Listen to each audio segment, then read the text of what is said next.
Orlaigh. I have 2 magic 8 balls. Do you want to treat both of them as separate people and ask them both different questions and evolve with personality for each of them? And have a conversation. I only had station in that. The magic 8 balls have a conversation. Oh, that could be interesting. How would that work? Because they only answer yes, no questions, but they both have different things written in them. Ones, haven't they? There's like, signs point to yes, and things like that. No, but I mean, like, so you build a character around, because I've sort of been doing this already, but like, doing it with like making separate ones. So like, think of a question that we can ask both magic 8 balls, and if they both answer differently, then we construct a character about that magic 8 ball, and they gradually diverge from their set, sort of, like, their set, you know, personality. They become something, they gradually become further and further from each other.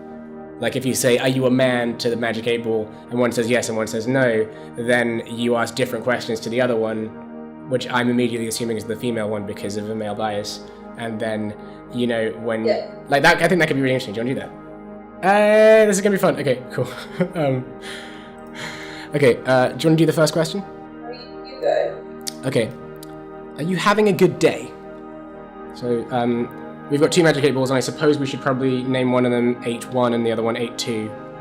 I'm going to call one of them Pygmillion and one of them Golem. That's a really good idea, okay, actually. So, Pygmillion, are you having a good day?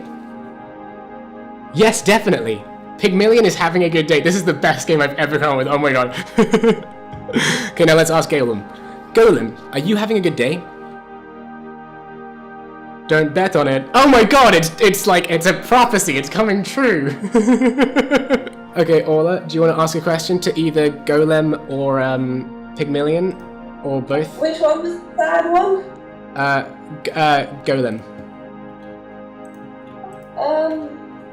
Golem, should I turn my heating up? Golem, should Orlaigh turn her heating up? No doubt about it. Really? Yeah.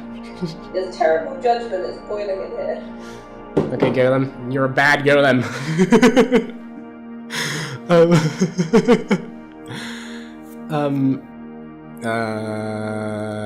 Okay, I'm gonna ask Pygmillion. No, I'm gonna ask both of them again. Do you believe in the theory of nature versus nurture? Pygmillion, do you believe in the theory of nature versus nurture? Reply hazy, try again. I think I'm gonna just try again. Do you believe in the theory of nature versus nurture, Pygmillion? Don't count on it. Pygmillion doesn't... Oh. I suppose I should probably have delineated which one I was, like, thinking about. Ah, fuck. Never mind, Orlaigh, you go. Am I always going to be a level of just low-level ill my entire life? I think you're supposed to be constructing characters for them. So you can't ask them questions about you. You have to ask them questions about themselves. No, but this, like, well, if they give me a hopeful answer, we'll know what their personality's like. Well, because this is an altruistic thing. Oh, we're testing whether or not they're altruistic. We should probably build a Scrivener like bio file for these. Okay, no, I'll buy that. Yeah, sorry. Pygmillion, will Orlaigh be a low-level ill her whole life? That was an ill noise. Most likely, Pygmillion is not an altruist. Oh, to be honest, I think Pygmillion is being I think that shows that Pygmillion doesn't have a good grasp of sort of emotional needs. It doesn't have a high emotional intelligence, or isn't very good at being doesn't know how to sugarcoat an answer. Yeah, that's true. Let's see what what Golem has to say. Golem, do you think that Orlaigh will be a low-level ill her whole life? Don't bet on it. Whoa, Pygmillion seems like an optimist. I mean, Golem, sorry, Golem. Shit. Yeah, Golem's an optimist. Well, Golem's trying to cheer me up with a quirky little sentence. Don't count on it. Maybe, yeah, Golem I feel like is becoming our sort of underdog character a little bit. Yeah, I've got a really good question. Pygmillion, do you like Golem? Ooh. Yes, definitely. Pygmillion likes Golem. That's nice. Golem, do you like Pygmalion? The stars say no. Ooh, jealousy and the 8-ball rivalry. There's some drama going on. Oh, this is amazing. This is... Okay, do you want to do the next question? Yeah. Okay, Pygmalion. Was the ending of Lost stupid? Pygmalion. Was the ending of Lost stupid? Outlook good. That doesn't mean anything, Pygmalion. No, because like the end of Lost was like doors opening to just a bright place. So maybe was talking about that. I'd rather re-roll Pygmalion's response, to be honest. I feel like whenever they say something that's completely contrarian to the thing, you have to just assume that they brain farted or something. Okay. Pygmalion, did you enjoy the ending of Lost, or do you think the ending of Lost was good? Ask again later. Fuck you, Pygmalion! Fucking taciturn motherfucker! As I see it, yes. Well, that's very insightful of you, Pygmalion.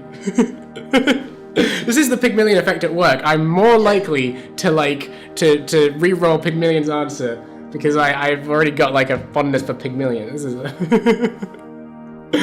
but this is our way of kind of seeing if we can prove the Pygmalion Golem effect right or wrong and answer the definitive question about nature versus nurture. So that's good. Would you like to ask Golem how they felt about Lost? I want to hear both of their answers. Okay, Golem, did you enjoy the ending of Lost? Did you think it was good? Can't say now. I'm afraid I'm going to have to press you for an answer, Golem. Very likely. They both enjoyed Lost. So, I guess we can say that they're not very discerning television viewers. I can't make that joke. I never watched the ending of Lost. I gave up on season 3. I liked the first season of Lost a lot. Enough for me to stand the second season of Lost. But not enough for me to stand the third season of Lost.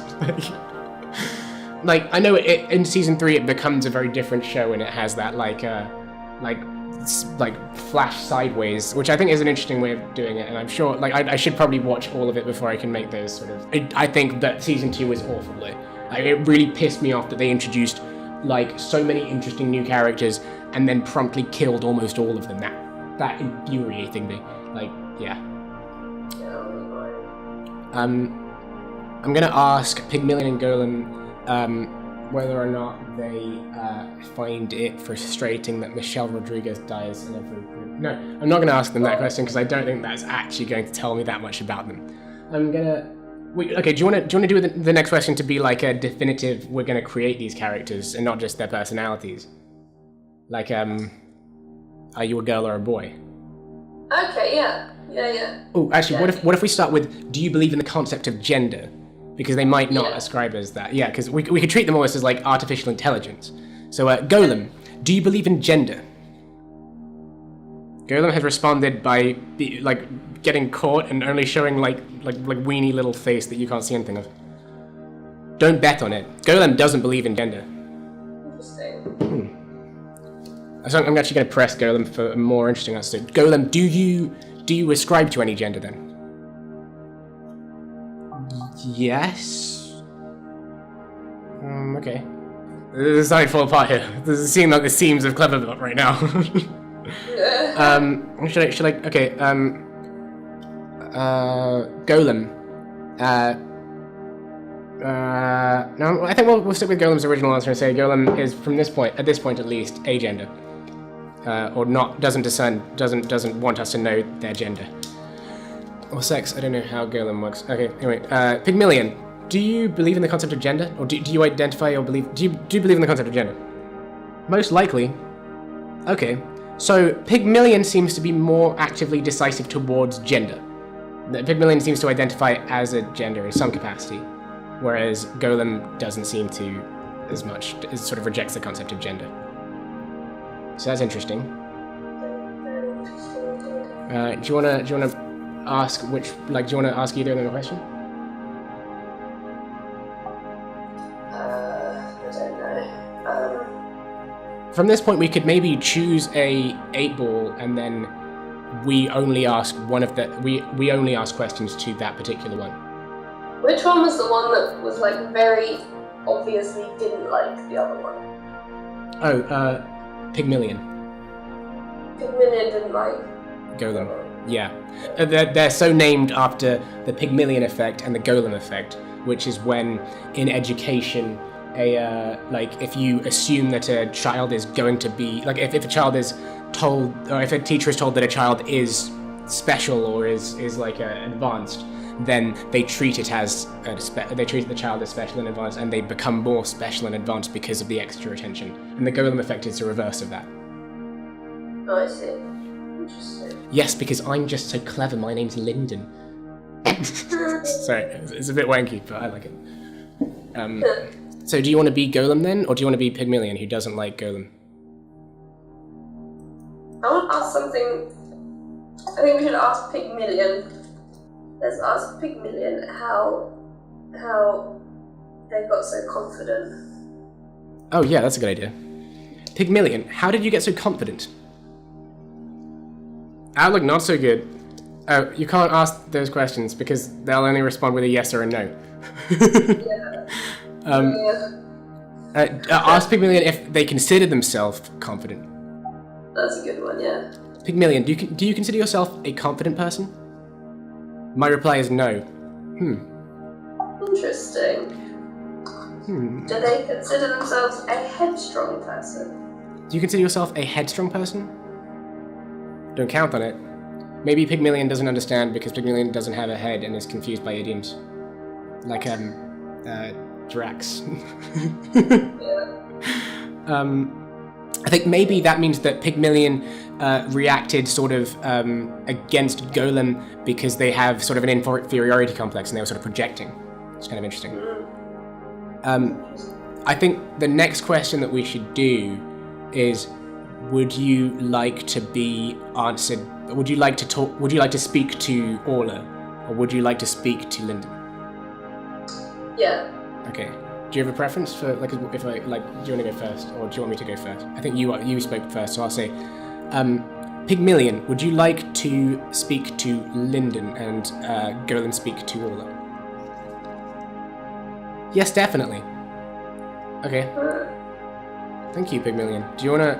Okay, so for now, I was going to be like, do you want to be Orlaigh's owner? And then I was like, no, because that will limit us perhaps in future. So we'll have that as our sort of swapping around mechanism.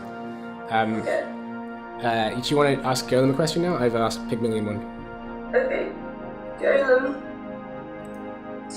would you like to be capable of complex sentences? Golem, would you like to be? Actually, you've asked, so I won't repeat. Unlikely. Okay. Golem seems to be content in brevity. That's exactly what he is. Interesting. Okay, cool. That's good. Pygmalion. People like Golem. Pygmalion, do you have a sex drive? Better not tell you now. Whoa. Ooh. I think that's a yes. Have you read the Isaac Asimov story where, from the 1940s, he wrote this story about a man who built super old-timey days computer, which the kind of computer that fits in a laboratory and not in a room, and he uses it to try and track down his ideal partner, and he's using it as essentially the OkCupid algorithm, and then the computer becomes obsessed and devoted to this girl as well. That's so interesting. I love that fucking fiction becomes reality. That's so cool. Okay, you go to Golem. Golem. Do you wish you had a physical, a body you could manipulate? Nope, that's Pygmalion. That's still don't bet on it, so we'll don't bet on it. No, Golem doesn't. Golem seems very happy to be a very small object. Golem seems to be quite meek or quite content, perhaps, either insecure or either completely content in who they are. It's interesting. That's good.